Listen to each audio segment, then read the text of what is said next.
V-Guard presents कौन जीत रहा है, को पावर्ड बाय सेंसोडाइन एंड विमल। बोलो जुबां केसरी।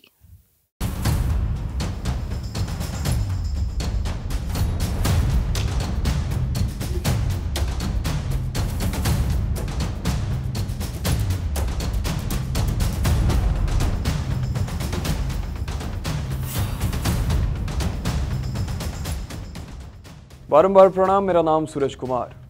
उत्तर प्रदेश का एक लोकसभा सीट है कन्नौज। इत्र के लिए मशहूर है। कई कारखाने जो खुशबू का यहाँ निर्माण करती है। एक तरह से कन्नौज की आधी आबादी इत्र निर्माण पर ही आश्रित है। मगर कन्नौज केवल इत्र तक ही महदूद नहीं है, ये समाजवादी पार्टी का गढ़ भी है। इसलिए भी मशहूर है कि ये समाजवादी पार्टी का किला है।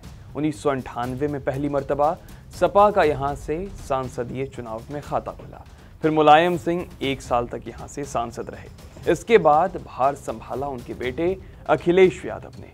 लगातार 9 बरस सांसद रहने के बाद ये सीट डिंपल यादव के पास गई, लेकिन 2019 में खेल हो गया। डिंपल बीजेपी के सुब्रत पाठक से हार गई।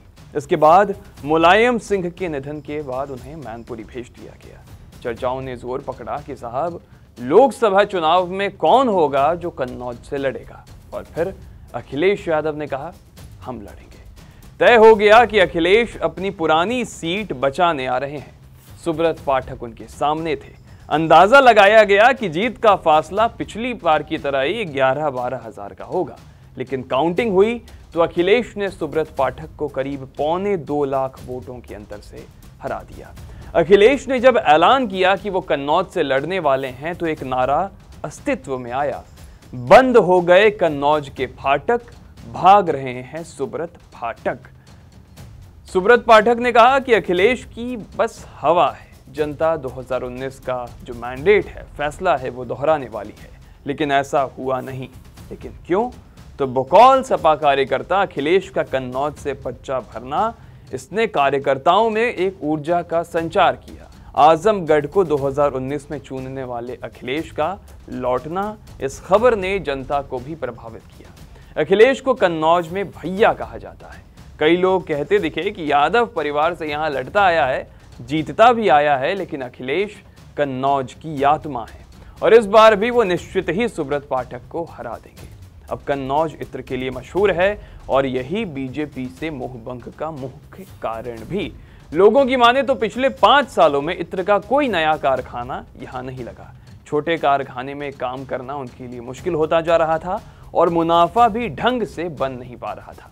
खेती और इंफ्रास्ट्रक्चर ग्रोथ में भी कन्नौज 5 सालों में धीमा रहे, वो भी तब जब कन्नौज यूपी की लोकल अर्थव्यवस्था में एक बड़ा हिस्सा कंट्रीब्यूट करता है, बनाता है। साथ ही विदेशी परफ्यूम का मार्केट में तेजी से बढ़ना, इसने भी उनके कारोबार को मुश्किल में ला खड़ा किया।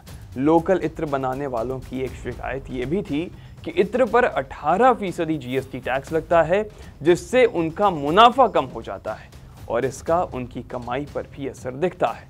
सड़कों को लेकर भी लोगों की शिकायत थी कि उनकी सड़कें पतली है, पतली गलियां हैं, सड़कों पर ज्यादा काम नहीं हुआ। जानवरों का भी सरेआम घूमना, फसलों को नुकसान पहुंचाना, ये भी शिकायत इस चुनाव में एक अहम मुद्दा रहा और अखिलेश ने इन्हीं तमाम असुविधाओं से निवारण देने का उन्हें भरोसा दिलाया। किसान अपनी फसल के लिए बेहतर दाम चाह रहा था। सड़क, स्वास्थ्य और एजुकेशनल इंस्टीट्यूशंस में भी वो बेहतरी चाहता था। अखिलेश इसी को लेकर आश्वस्त थे। उन्होंने कन्नौज को मेडिकल कॉलेज, हॉस्पिटल अपने कार्यकाल में दिए थे। इसी को लेकर वो इस बार भी जनता के सामने थे। जनता ने अखिलेश की बातों को सराहा, भरोसा जताया और अखिलेश जीत गए।